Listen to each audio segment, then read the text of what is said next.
Oh, hey everyone, Happy New Year. And here's part 2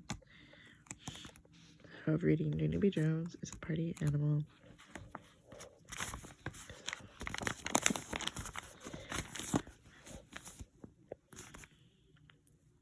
After we finished playing Cinderella, the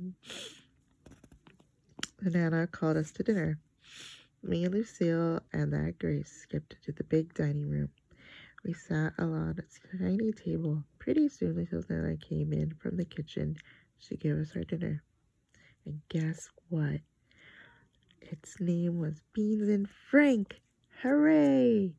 I said, hooray for Beans and Frank. Because this is my favorite kind of home cooking. Banana did a teeny smile. Well, we usually have a cook, but I gave her the night off, she said. After that, Nana poured milk into a beautiful sparkling glass. Ooh, Nana, these are your best crystal glasses. So Lucille, real thrilled. I love these expensive things. Me too. I love these expensive things too, I said. Only too bad for me, because nobody even told me that crystal glasses were very heavy. And so when I picked up my glass, it slipped right out of my hand, and it fell on the floor, and it broke into lots of pieces.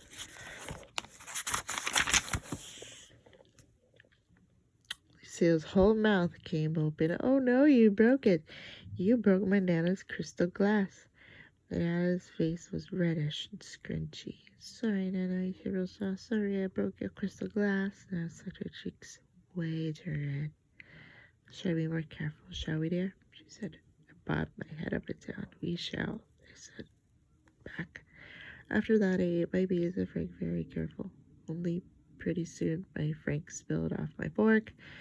He landed on Nana's white tablecloth. Oh no, hollered Lucille. That's my Nana's linen tablecloth. She brought it all the way from Ireland. Nana's face was twisty and puffy. Quick pushed my plate away from me. My stomach felt in a tight knot. Yeah, only guess what? I'm not actually hungry anymore, and so I will just sit here and not spill anything, I think. Yeah, I cleaned up my messes with a wet cloth. After she finished, she brought us chocolate ice cream for dessert. Only too bad for me, because a teeny plop of pie dropped right off my spoon and it landed on my chair cushion. You're a bit of a fool in a china shop, aren't you, dear?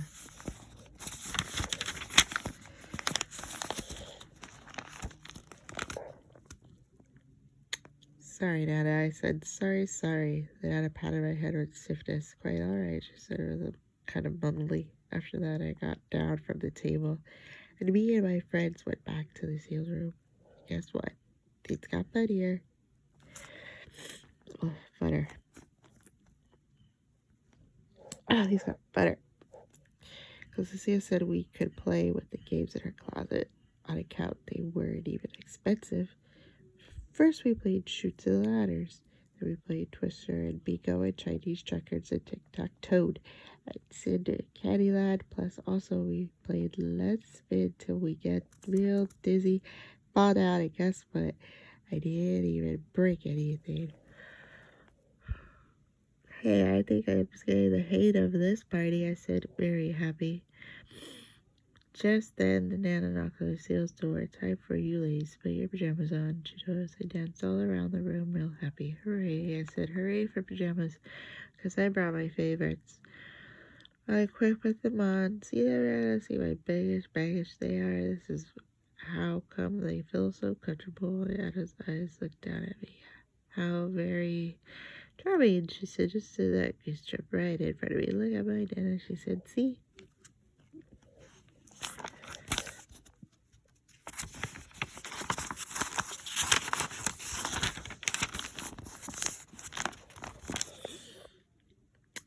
See, my pajamas have neon green polka dots on them. How very colorful. So then all of a sudden Lucille popped out of her big closet and said, ah, look at me, everyone, wearing my Booches pink satin nightie. See me, see how lovely I look. I look like a gorgeous model in this scene, she said. Lucille let me and that Grace filled her material. How very smoothie, I said. After that, me and Grace unrolled our sleeping bags on the floor, and then Anna took the silk bedspread off Lucille's bed. Time to get your beauty sleep, princess, she told Lucille. Then those two kissed and hugged and good night, and then Anna shut the door.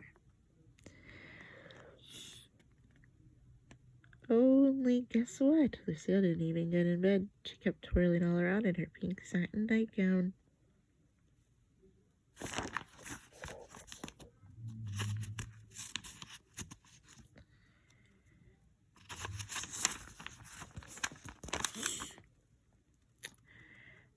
This is how models twirl, she said. They twirl so you can see their front and their backs. Lucille would stop twirling.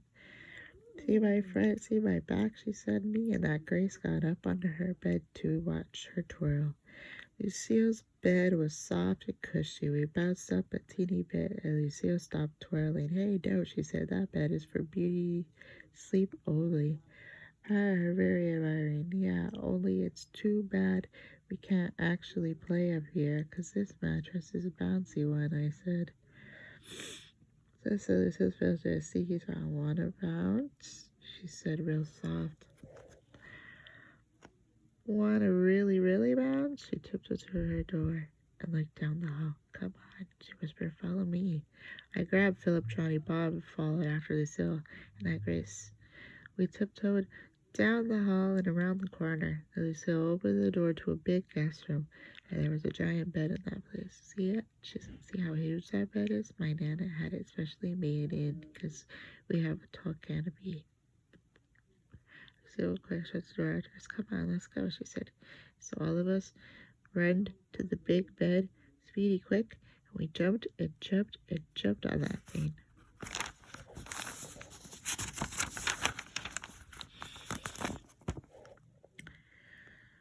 I sang a joyful song, and it was called Jumpy, Jumpy, Jumpy on the giant bed. Jumpy, Jumpy, Jumpy on the giant bed. I sang, only too bad for me, 'cause all of a sudden I remembered something very important.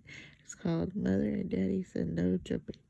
I got off the bed, speed fast. Yeah, only here's the problem, I said. I'm not actually allowed to jump, 'cause Mommy and Daddy said no jumping. So you guys should stop jumping too, 'cause that would be polite of you. See, Grace didn't pay attention to me. That is how come I had to get back on the giant bed and show it in their faces. Stop jumping, I said, 'cause I'm not allowed to jump. And you guys shouldn't jump too. Grace sprayed way into the air. Who's jumping? I'm not jumping, she said. She giggled and said, I'm bouncing. Just then my whole face got happy. I hugged that girl, 'cause Mother didn't say that I couldn't bounce. After that, I bounced and bounced and bounced, bouncing, bouncing, bouncing on the giant bed. I sang. I bounced till the sweat came on my head. I flopped out of my dress. I flopped out of public pillows. Ooh, see, this is the most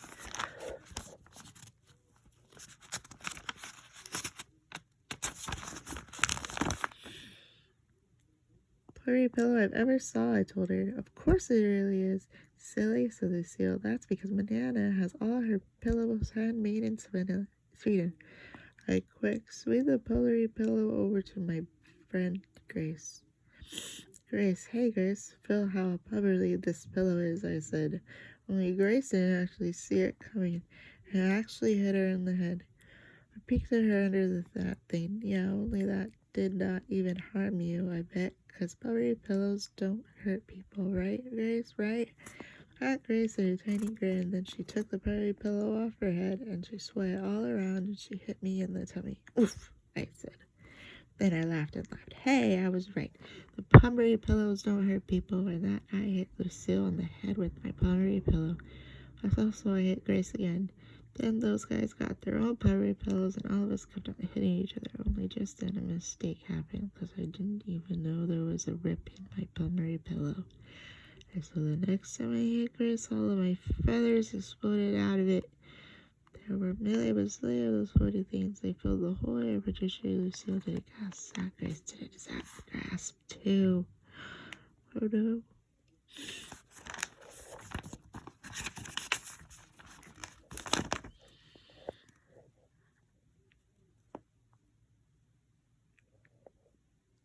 danced around, very, very giggling. Hey, it's snowing, I said. It's snowing, it's snow. The door swayed very open very fast. It was Lucille's Nana. She saw me holding the broken plumberry pillow, and my heart pounded hard inside of me. Hello, I said, very nervous. How are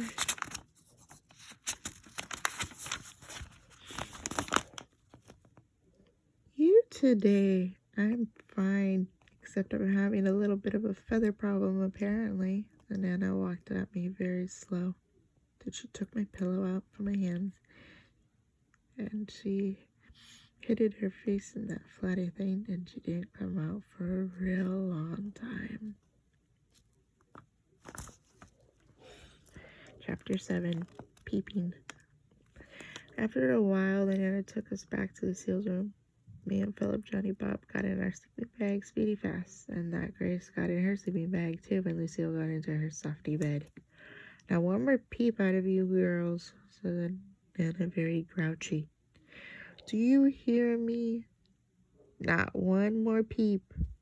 She turned off the light, shut the door, stayed quiet a real long time, because I was scared of that woman. That's why. All of a sudden, I heard a teeny voice. Peep.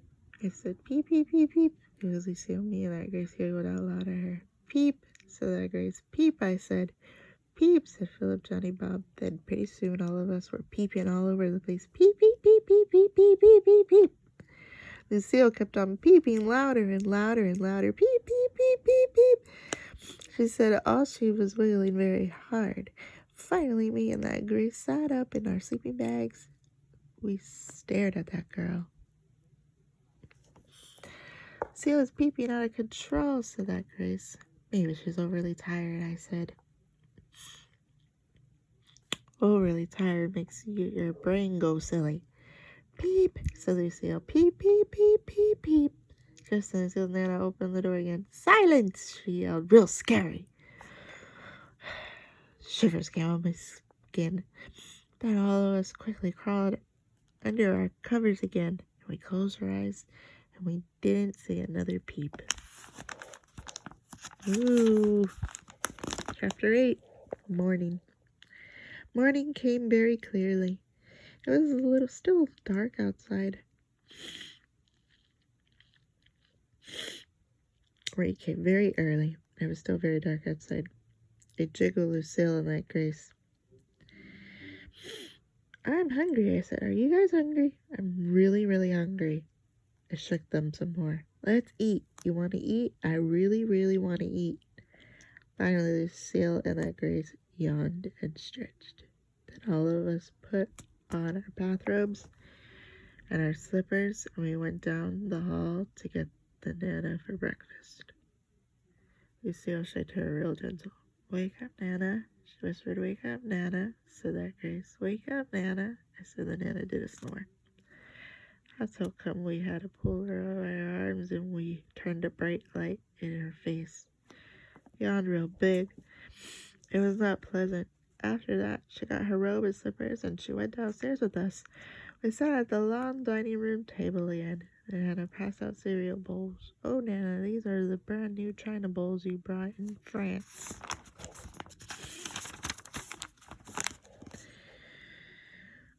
These are my favorites, said Lucille. All of a sudden, I felt a knot in my stomach. I tapped on Nana's hand. Yeah, only here's the problem. I think I would like to have a plastic cereal bowl, because plastic is more my style. Nana rolled her eyes way up at the ceiling. I looked up there too, but I didn't see anything. I don't own any plastic cereal bowls, she said.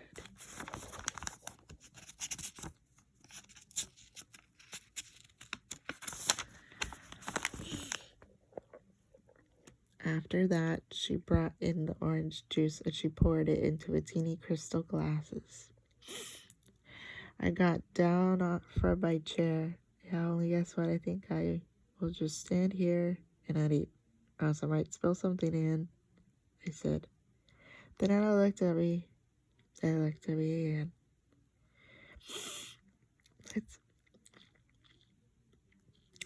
Then she went into the kitchen. She brought me back a banana. Here, try this.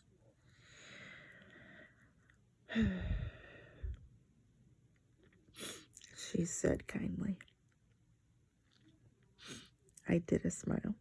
Then I ate my banana very careful, and I didn't spill a drop. Mother picked me up at 9 o'clock. She came into the Nana's big, beautiful house to get me. My, what a lovely home you have here, she said to Nana. The mother walked to the big bowl of beautiful flowers, and she tried to smell those lovely things. No, don't. They're just for show, probably, I hollered.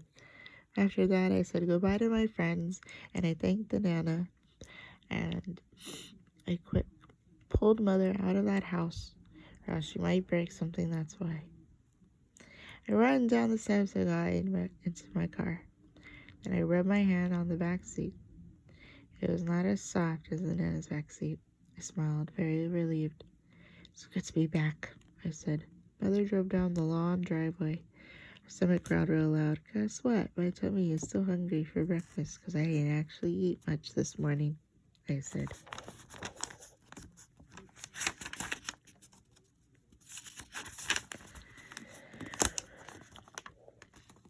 Mother laughed. I saw Junie B. Your stomach is bottomless pit, she said. Just then another great idea popped into my head. Mother, hey Mother, maybe you and me could stop at Grandma Miller for breakfast. Because she fixes blueberry pancakes every Sunday morning, and blueberry pancakes is my favorite breakfast in the whole entire world. She tinkered about my offer. Then all of a sudden she turned around the car, and we drove to my Grandma Miller's house, and we were just in time for blueberry pancakes. We ate a bazillion of those delicious things. Plus also I drank orange juice out of a plastic glass. Hooray! I said, hooray for plastic. And me and Grandma Miller hugged and hugged. And guess what else? I think I like my regular Nana just perfect.